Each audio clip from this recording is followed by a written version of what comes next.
अस्सलामुअलैकुम, खुशामदीद and welcome to animalia 𝗏𝗏 मैं हूं आपका भाई डॉक्टर फुरकान। दो थ्योरीज़ हैं। कुछ लोग कहते हैं कि आप अपने पेट को रोटी दे सकते हैं, अगर दे सकते हैं तो कौन कौन सी बातों का आपने ख्याल करना है, और कुछ कहते हैं कि नहीं दे सकते तो उनकी क्या वजूहात हैं।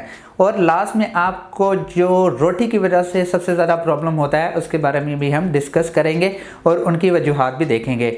फ़र्स्ट ऑफ़ ऑल जो कहते हैं कि रोटी दे सकते हैं, आप अपने पेट को डेफिनेटली रोटी दे सकते हैं, लेकिन उसमें कुछ चीज़ों का आपने ख्याल करना है। First, as, breed, allergy and frequency.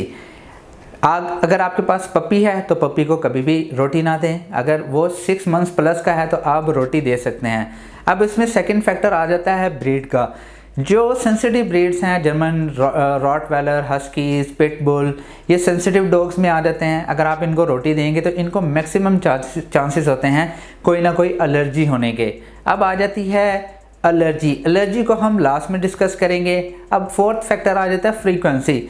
अगर आप रोटी देना ही चाहते हैं तो 6 मंथ्स प्लस के डॉग को दें, इसके अलावा कम तादाद में दें। अगर आप रोटी डेली बेसिस पे देते हैं तो मैक्सिमम एलर्जी होने के चांसेस होते हैं। इसके अलावा जो सेकंड फैक्टर है, कुछ लोग कहते हैं कि रोटी नहीं दे सकते, उसमें सबसे मेन काज होता है एलर्जी का।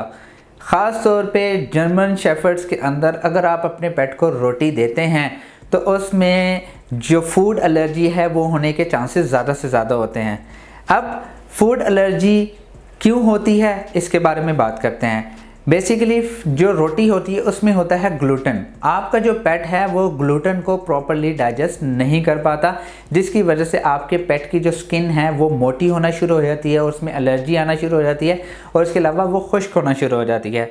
इसकी एक मेन टेक्निकल रीज़न ये होता है कि बॉडी में जब ग्लूटेन स्टोर होता है वो जो स्टोमक की इंटेस्टाइनल जो वॉल्स होती हैं, जो लाइनिंग्स होती हैं, उसको डिस्टर्ब करता है।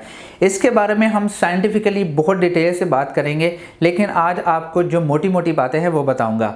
जब वो स्टोर होना उसकी लाइनिंग को डिस्टर्ब करता है तो उसकी वजह से जो प्रोटीएज एंजाइम हैं वो प्रॉपरली चीज़ों को डाइजेस्ट नहीं करता। जब वो प्रॉपरली डाइजेस्ट नहीं करेगा तो बॉडी के अंदर जो एलर्जी है उसके होने के चांसेस ज़्यादा से ज़्यादा होते हैं। तो कोशिश करें कम तादाद में दें, और ख़ास तौर पे पिटबुल डॉग ब्रीड के अंदर रोटी आपने अवॉइड ज़्यादा से ज़्यादा करनी है, क्योंकि ये बर्दाश्त नहीं करते। अगर एक दफ़ा रोटी की वजह से मसला हो जाए तो ये मसला बार बार आता रहता है, काफ़ी टाइम तक चलता रहता है। एक दफ़ा ठीक हो जाएगा, दोबारा आ जाएगा। इसकी वजह से आपको काफ़ी नुकसान हो सकता है। मैं उम्मीद करता हूँ कि आपको वीडियो पसंद आई होगी। अगर पसंद आई है तो प्लीज़ लाइक कीजिए, शेयर कीजिए, और प्लीज़ इस चैनल को ज़रूर सब्सक्राइब कीजिएगा। इंशाल्लाह नेक्स्ट वीडियो में मिलते हैं। खुदा हाफिज़।